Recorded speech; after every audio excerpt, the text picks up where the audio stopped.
Hello and welcome to Understanding Narcissists. Thank you so much for joining me. In this episode, I want to talk about something that I don't think I've overlooked, but it's so obvious and so clear and so necessary in the narcissistic experience when you're interacting with a narcissist that it kind of goes unnoticed, kind of goes under the radar, at least for me. And it did when I was starting this channel because it's something I could have talked about immediately, and I did not. And it really is the ebb and flow. It's the creeping nature of narcissists. Now, I know I've talked about creeping, but I don't think I've talked about the ebb and flow. Creeping is just the incremental loss to your freedom, the incremental loss to your sanity and the right to your own thoughts. Because the illusion has to be there, and the illusion is always hungry. They always need more. They're always taking more to sustain really less and less. They don't really gain. They just have to take more. They're always insecure. It's always a loss. And you're going to have to foot the bill. You're going to have to pay for it. It's up to you. You're going to have to deal with everything. That emotional burden, that emotional debt.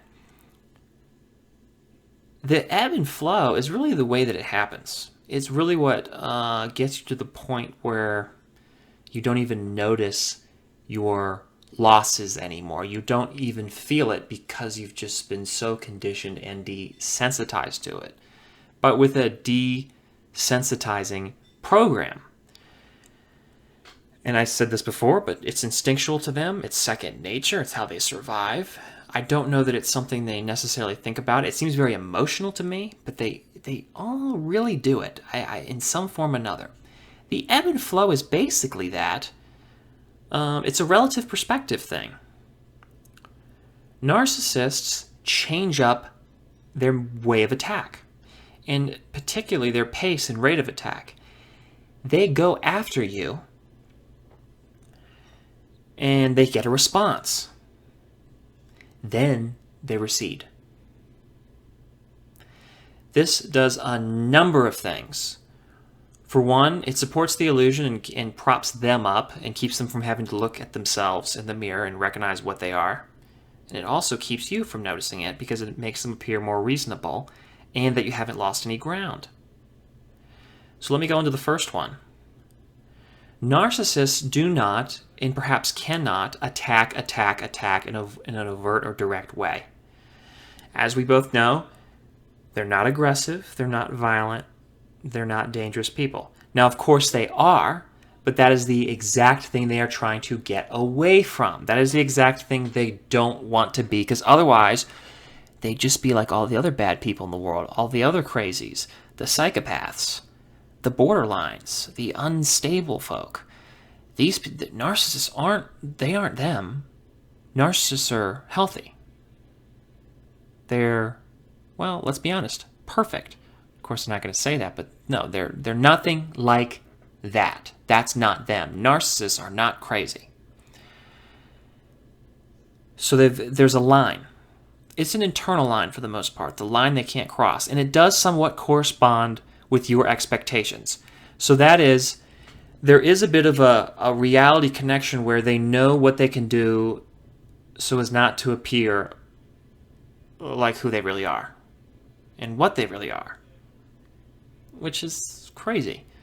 I mean, when you really pick it apart, it's insanity, or at least a form of it, whatever that means. And so they are well tuned and calibrated to that line to a certain point. There are things where they overstep and they look wildly nuts, and I can talk about that in a different video because that's more of a boundaries or extremes question. By and large, in the main, they're going to appear relatively stable. Not even that, they're going to appear better, especially people who buy into the illusion, who are vulnerable to narcissists. The narcissists are going to appear like they're really something special. They're special people. They're quite adept, astute, competent, good people. That's another topic in and of itself. But their ability to maintain that status, to maintain that appearance, is probably their greatest skill. That's the thing that really allows narcissists to survive. That's their bread and butter. It's their necessary ingredient. And at least the ones I see, they have it. Now, maybe there are narcissists who don't have it and they're locked up, and that's why I don't see them. But that necessary ingredient, that ability, and to some extent foresight to see what's coming, to adapt to it, to appear normal and healthy, so people do not notice them. Narcissists have that. And so in the situations where they're coming after you, they have to come after you, it's a requirement of the illusion, they are going to do it in such a way as to appear as though they're not. And so the overall pattern and pace is going to be a take and then a give. Now, they don't really give you anything. They just appear to concede. They appear to be reasonable. And that being the case, and you most likely being a peaceful and reasonable person, for the most part, you give them the benefit of the doubt. Another thing you'll notice, too, that's related to this, and I think I've talked about this before, is when you get angry.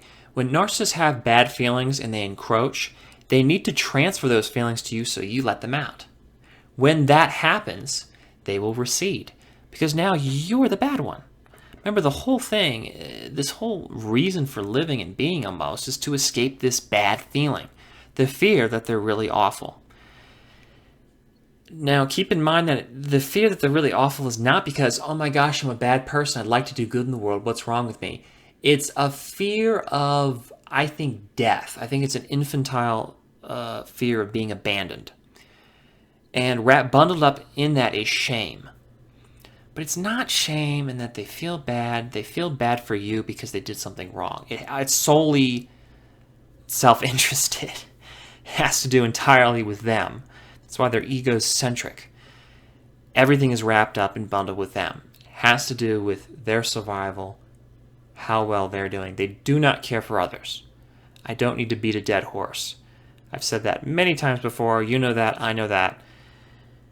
But I need to keep bringing that to surface because I don't want that to get lost in any minute details.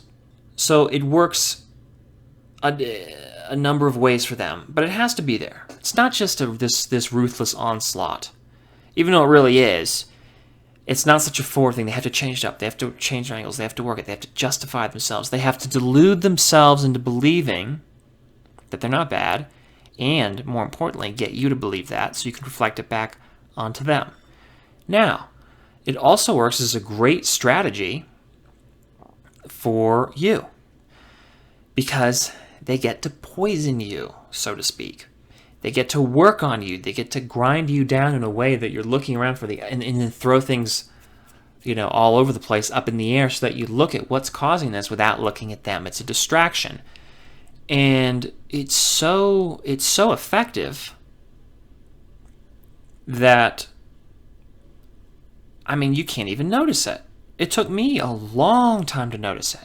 It's so much more than the distractions they throw your way. It's the entire stride to everything. In fact, I think I've vastly overlooked just how effective it is, just how powerful it is in controlling others.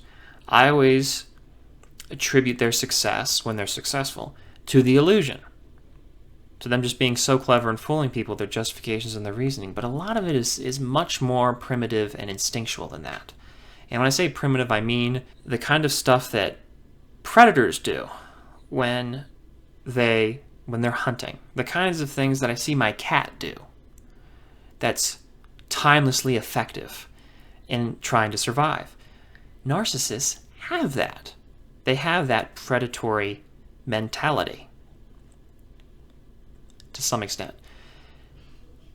And that whole thing needs to be taken into greater consideration as I go forward with a bunch of other topics I'm planning.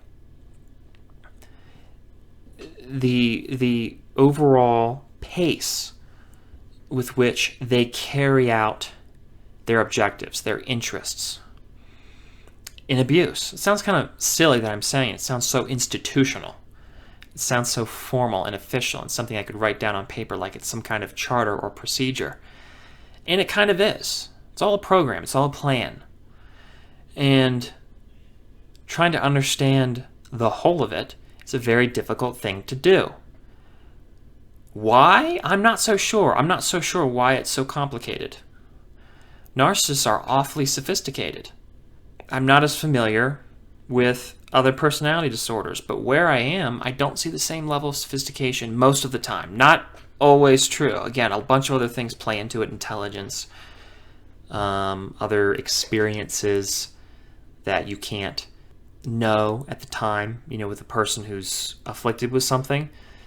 But it's striking again and again how nuanced narcissists can be. And this is one of those things. That approach.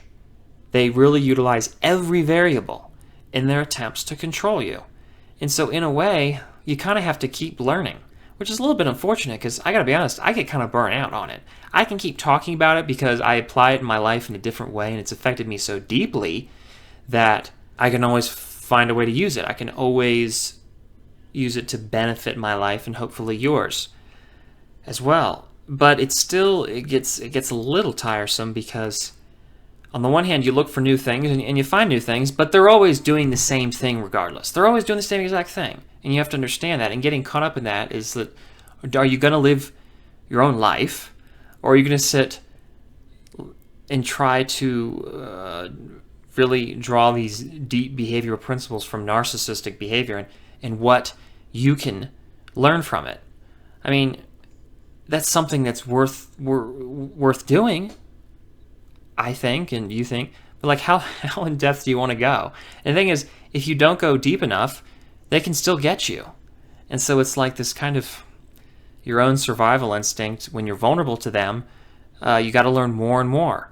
But then you're like, well, I don't want my life to be trying to protect myself from narcissists. But in a way, it's something you have to do. It's their own personal burden, because if you don't, you could lose sight of the facts. You could lose sight of that reality and fall in with another one. And luckily, they don't seem to adapt or change, really. They don't seem to get more sophisticated. However sophisticated they are already, they still can't change. They aren't flexible. And so is there a certain point where you don't have to be quite as concerned with this stuff anymore? Anyway, I've talked on way too much. I hope you like this video. Like it if you do. Share it with somebody you think might benefit from it. Comment in the comment section below about how narcissists approach you, what your experience has been, their different angles, their pacing, the ebb and flow, the give and take. There's no give, though. That's why I don't like that. But how they fool you to get closer and closer and closer and ever closer to control you further, to take more and more away from you, until reach that breaking point, because there's always a breaking point. Subscribe to the channel if you haven't already. Thank you so much for watching. I hope you have a wonderful day. I'll see you in the next episode, and take care. Bye.